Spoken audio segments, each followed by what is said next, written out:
Ladies and gentlemen, the story you are about to hear is true.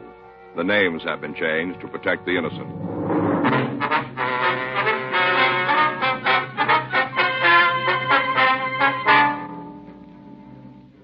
You're a detective sergeant.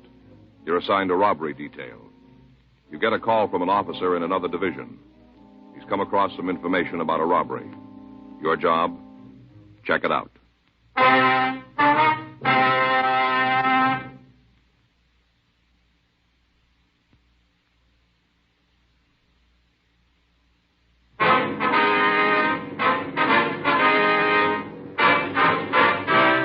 Dragnet, the documented drama of an actual crime.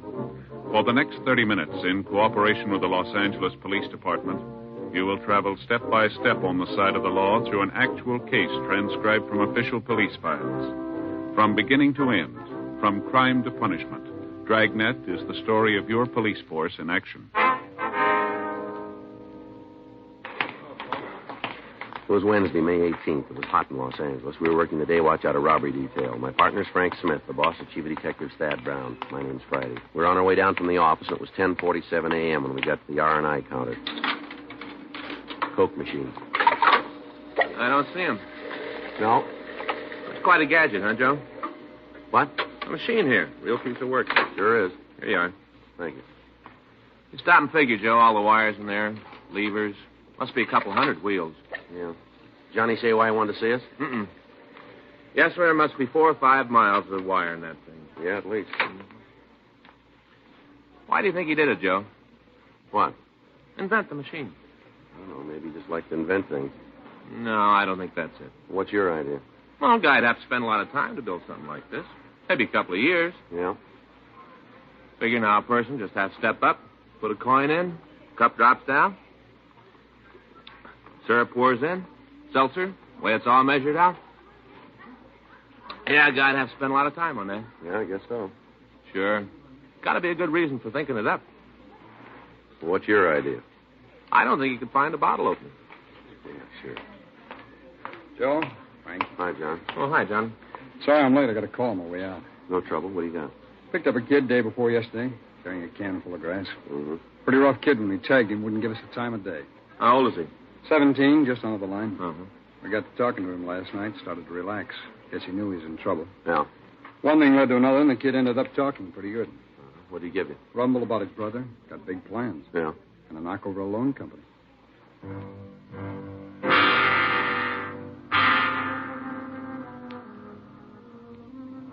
Captain Powers, Frank, and I left the city hall, drove over to Georgia Street Juvenile. We had the suspect brought to one of the interview rooms.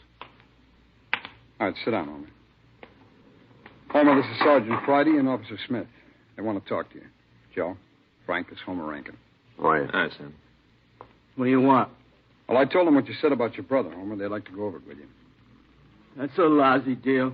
What do you mean by that, son? Stinks, that's what I mean. What I told you wasn't supposed to be broadcast. I'm just trying to help you out, kid. Yeah, where's your shovel? Word leaks I turn fink and the services will be real nice. You're all invited. Look, boy, you're not going to help yourself acting like this, and you're not going to do your brother any good either. You tell me all about it, huh? What are you trying to build, Homer? What do you want? Leave me alone. We can't do that, you know it.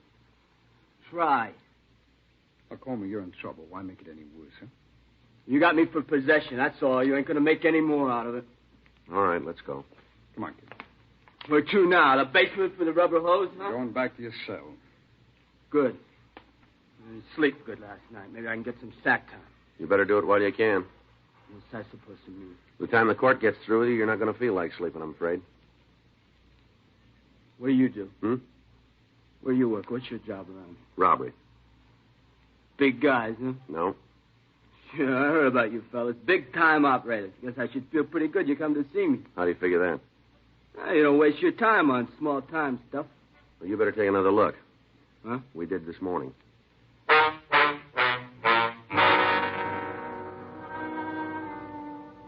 We sent back to Captain Powers' office and got the name and address of the subject's brother. 12:10 p.m. We drove back to City Hall and had the name checked through R&I. Here you are. Thanks, Helen. It's a fat package. Well, Let's see the arrest report. it's long. Mm-hmm. Assault, burglary, 211. He's been busy. Yeah. You got a 5-2 there? Here it is.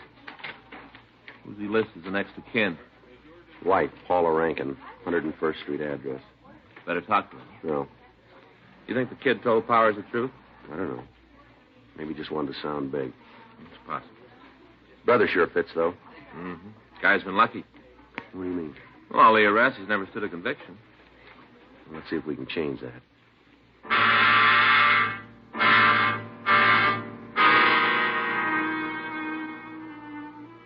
We got a copy of the suspect's mug shot, and we went out to see his wife. She lived in one of the new housing projects on the south side of the city. Yeah, Ms. Rankin? that's right. Police officers, we'd like to talk to you. Well, I don't know anything about the marijuana. Kid got it someplace. It's his problem. I got enough of my own. We'd like to talk to you about your husband. Tim, That's right. come on in. Thank you. Want to sit down? Thanks. This is my partner, Frank Smith. My name's Friday. Yeah. Now, what's the beef about Tim? Is he here? No. You know where he is? No, I don't. When'd you see him last? A couple of days ago. Is he out of town? I don't know. Couldn't care any less. Do you have any idea where we can get in touch with him? Listen, mister, if I knew, you'd have it. I got nothing to save him from. As far as I'm concerned, he can boil. Is that so? Yeah. Since the day I met him, I've been carrying the economy side of trouble. Week goes by and he ain't pinched. It's a cause to get arrested for shooting off skyrockets. Hmm. Always something. I'm tired of it. And I'm through with him. Never see him again. I ain't going to cry about it. You got any other relatives in town? Just the J.D. Ma'am? The kid, Homer. It's the only one. Boy lives here, is that right? He's got a bed. Don't use it much, like his brother. All the time out trying to get himself hung up. Never seen such a trouble family. Any place your husband might go? I told you before, if there is, I don't know about it. Does he have a job? Tim? Yes, ma'am. Honey, if you got paid for goofing, Tim could retire. Only thing wrong is he ain't got nothing to retire from.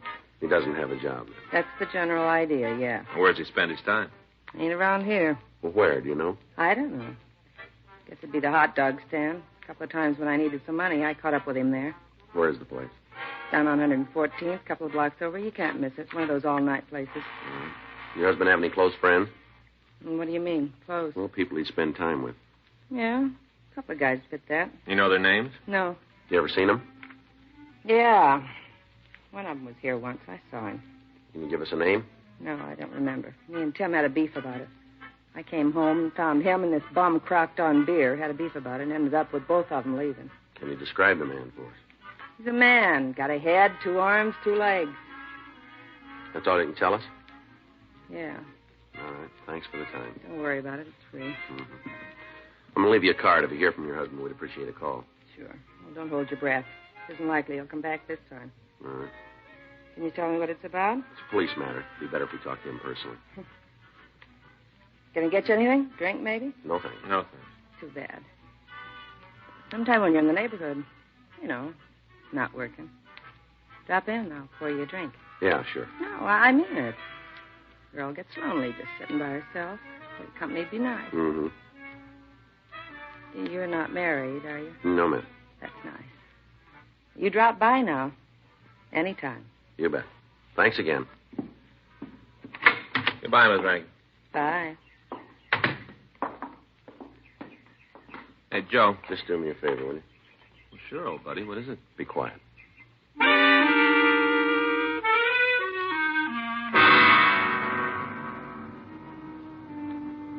We checked with the neighbors, and they verified Ms. Rankin's story about her husband's absence. None of them were able to tell us where he might have gone. Other than saying that the Rankins fought constantly, they were not able to give us any new information. 2:15 p.m. We drove down to the hot dog stand on 114th. There was no one at the counter who looked like the suspect, Tim Rankin. Yeah, what'll it be? Cup of coffee? Okay, how about you? Number 6, I guess. You make that with cheddar cheese? Yeah. Okay, I'll have one of those. Glass of milk, too. Sure. You want your coffee now? Please. Hot. That's good. That's the way we like it. Oh, not the coffee, the sun. Oh, yeah. And paper says there's 91 Pacific Center. Uh-huh. Yeah, we should be doing more business than we are. Don't understand it, though. Is that right? Hey, you know, cold drinks. Hot day people all the time drinking something cold. Yeah? No offense. Well, that's all right. Malibu, be ready right away. Huh? That's what the number 6 is, Malamute. Oh.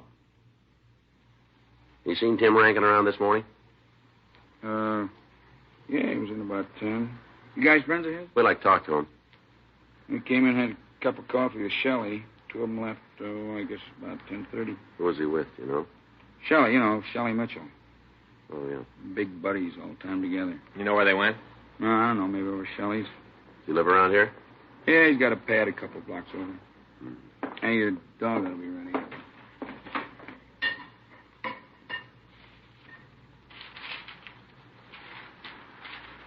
You know the address of that place? Mm-mm. I've never been there. Heard the 2 of them talk about it, though. This guy Mitchell work? No, I don't think either one of them do. Mm-hmm. Want to leave your names? Guys come back, I'll tell them you're here. Well, it'd be better if you didn't say anything about it. Why not? We're police officers. Both of you? That's right. Sure never guessed it. Mm-hmm. Cops. Never would have known. You look just like anybody else. Mm-hmm. What are you after Tim and Shelley for? I bet it's a loan company job, huh? Huh? Is that it? What do you know about it? Oh, look, mister, I didn't have any part in the action. I just heard them talking. That's all? Yeah, gospel. I didn't even think they were serious. If I'd known they meant it, I'd have called the cops myself. I don't want to get mixed up in nothing like that. Not me. I ain't about to put my neck out. What'd they say about the job? Oh, just they're going to pull it. All the time I thought they were kidding, talking big. I sure never figured they'd really do it. What's the name of the company? Huh? That place they talked about, what's the name of it? Timely Loan Company over on Western. They say when they were going to make it? I talked about Monday afternoon. I guess they decided not to wait, though, huh? Yeah. Either one of them drive a car, do you know? Yeah, Shelley does. I don't think it's his, though. You ever seen it? Yeah, a couple times he's had it there. What kind of a car is it? Pontiac, 4-door. Happen to know the license number? No, sorry, fellas never paid much attention to it. Either one of them say when they'd be back? No, it could be any time, though. They come and go. You know if this Mitchell's ever been arrested? I can't give you an answer. Never heard him talk about it. Mm-hmm. Oh, when they hit the place? What? When they robbed the loan company. I never read nothing about it. Papers haven't got it yet. Anybody hurt? Why do you ask that? Oh, kind of figures, that's all. Yeah? Sure, I know one thing for sure. I wouldn't want to get in Shelley's way. The leg don't slow him down a bit. What do you mean? He's got a wooden leg, you know. Here, the right one. Told me once he got wounded in the war. Is that right? He still walks with a little limp, like this. Mm-hmm. I saw him tangle with a guy once, happened in the alley out in back. Yeah? He almost knocked the fella's head right off his shoulders. Real punch. Is that right? Yeah, that's why I asked if anybody been hurt. Shelley being like he is. Yeah. Of course, I guess he wouldn't hit anybody. Be no need for it. What do you mean? Well, he just wouldn't have to, that's all. Yeah. Both of them got guns.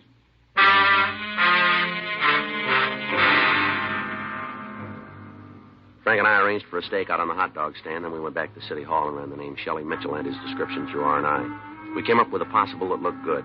The mug shot was pulled and shown to the owner of the hot dog stand. He gave a positive identification. We contacted Army authorities and requested what information they could give us. Yes, sir, huh? When was it? I see. You have those numbers? Right. No, I haven't. All right, Lieutenant, thanks again. Friday. Michigan, 5211. Extension 2511. No, it's 25. Right? Okay, many thanks. How about it, Joe? Looks good. He was given a dishonorable discharge. For what? Theft. Spent a couple of months in the stockade, and then the Army kicked him out. Yeah. They'd like to talk to him again, though. Well, how come? Well, according to the lieutenant, it seems after he left, they got to check, and he didn't leave alone. What do you mean? Took 345 automatics with him.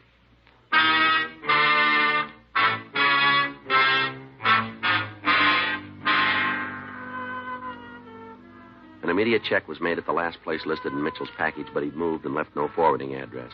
Additional officers began to canvass the area where he was supposed to be living. Local broadcasts and APBs were gotten out on both suspects, and a stakeout was set up on Tim Rankin's home. That afternoon, we met with Captain Donahoe, and it was decided to put a stakeout on the loan company. 4:50 p.m. Frank and I were leaving the office to make the necessary arrangements. You got the mug? Yeah, we better get on it right away. Yeah. Hot shot.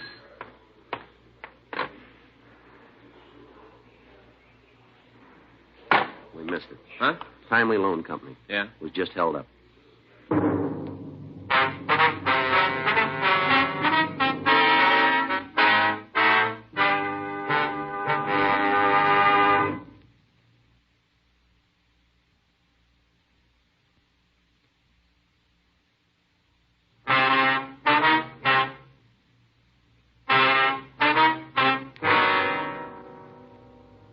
Frank and I left the office and drove out to the Timely Loan Company on Western Avenue. By the time we got there, a radio card answered the call, and the officers were checking the neighborhood.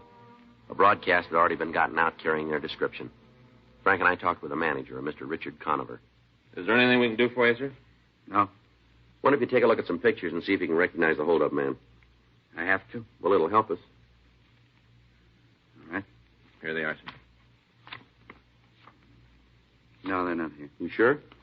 I looked at them. You haven't got a picture. Would you mind going through them again?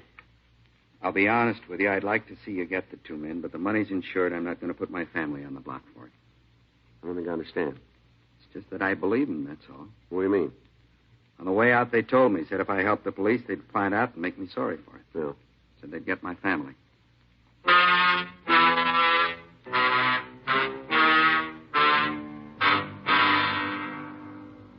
We went over the description Conover had given the uniformed men. It could have fit almost anyone.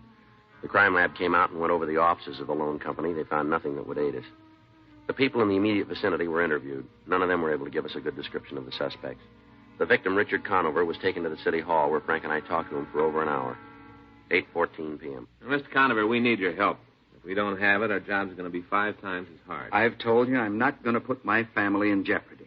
Well, now, look, we'll put a policeman in your house. He'll be there 24 hours a day until we come up with the thieves. There'll be an officer with your children. Nobody's going to get near him. That's ridiculous. What do you mean? I'm not going to subject them to that kind of supervision. Well, then maybe you better take another look, Mr. Conover. There are 2 men in this city who've held you up. They've made threats on your life. Now, we don't blame you for being concerned, but this isn't going to help. Unless you go along with us, our hands are tied. There isn't anything we can do. Now, you've got no reason to believe that these men aren't going to try to get at you, even if you don't talk. You're the only one who can identify them. Pretty soon they're going to think about that, and then we won't be able to stop them. You and your family are in trouble now, whether you talk to us or not. All right, I'll tell you.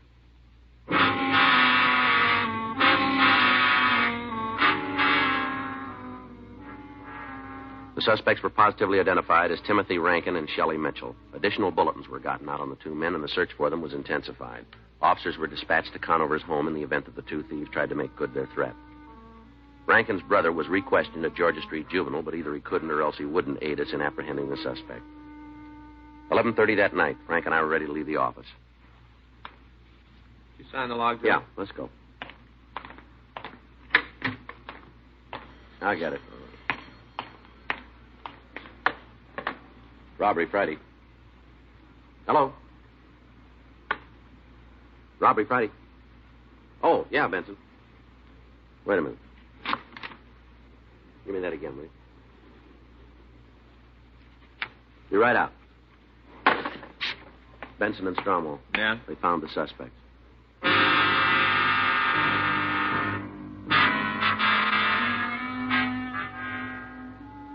In canvassing the area around the hot dog stand, officers Benson, Stromwell, and Herman had checked a hotel. When the clerk was shown pictures of the suspects, he said the 2 men who looked like the pictures were staying in the place. However, when the rooms were checked at the suggestion of the manager, Rankin and Mitchell were not there.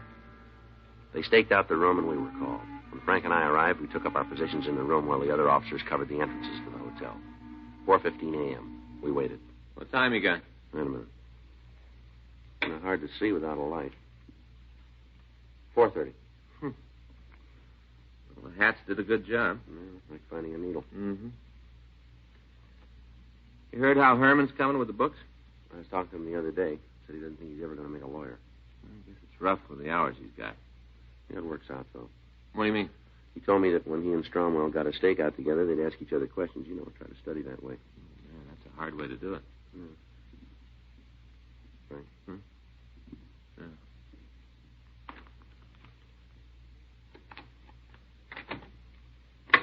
All right, Mr. Holder, right there. I'm doing like you say. I'm not going to cause no trouble. Turn around, face the wall. Yes, sir, just like Come you on, say. move. Hands up on the wall. Yes, sir. I'm doing it just like you said. I'm not rough. Here you are, Joe. Where'd you get this gun, Rankin? Shelley gave it to me. That's the truth, honest, mister. I got it from Shelley. All right, put your hands behind you. Yes, sir, right behind me. All right, you can turn around now. Don't shoot, mister. Huh? Please don't shoot. Turn around. Yes, sir. Where's Mitchell? I don't know. Oh, come off it. Now, where is he? Well, I don't know, mister. That's the truth. I just don't know. Yeah.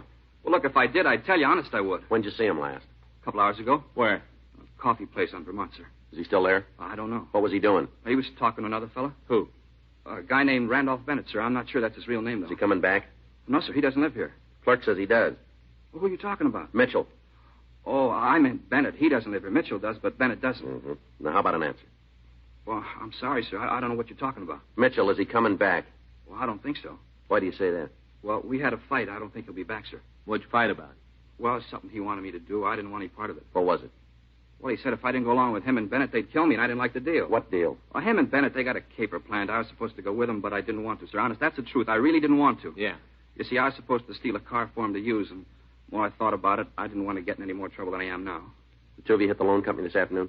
Yeah, that's right, sir. This fella Bennett, he was with you? No, sir. We met him tonight. Him and Shelley planned this other deal. They wanted me to go with them, but I didn't want to. Honest, that's the God's truth, sir. I didn't want to. That's why we had this fight. Well, what's the deal?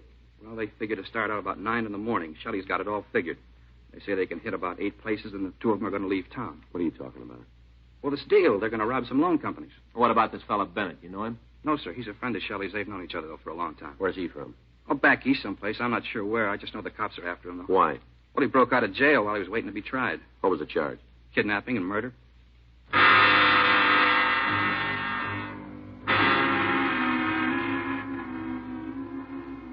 We left the hotel room and picked up the other officers. We had Tim Rankin point out the coffee stand where he'd last seen Shelley Mitchell. And then we called a radio car and turned Rankin over to the uniformed men.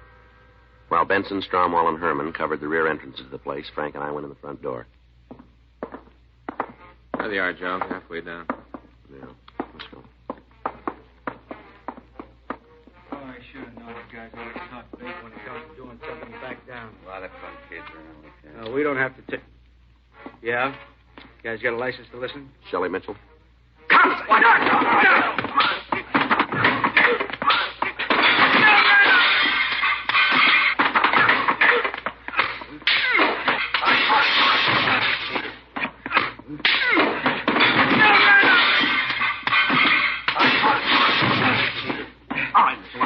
Come on, get up. You okay, Joe? Yeah. What about Bennett? He's all right. Lousy cops.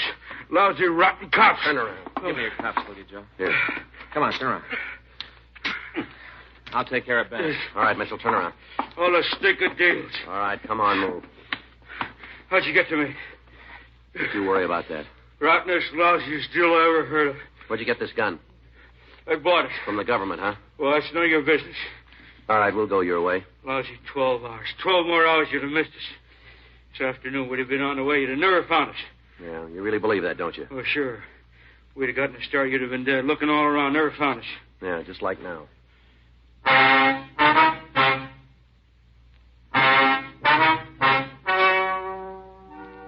The story you have just heard is true.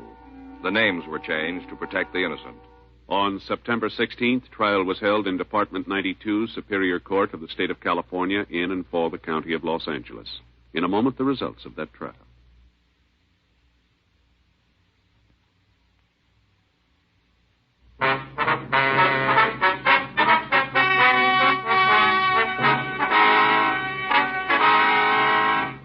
Homer Norman Rankin was referred to juvenile court and, after a hearing, was made a ward of the state.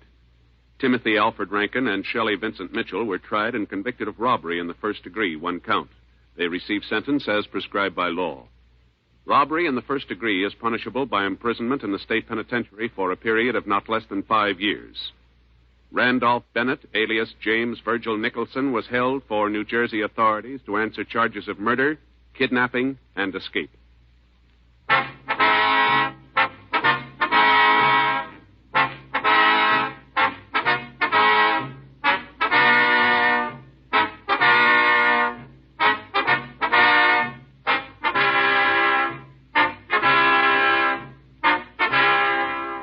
You have just heard Dragnet, a series of authentic cases from official files. Technical advice comes from the Office of Chief of Police W.H. Parker, Los Angeles Police Department.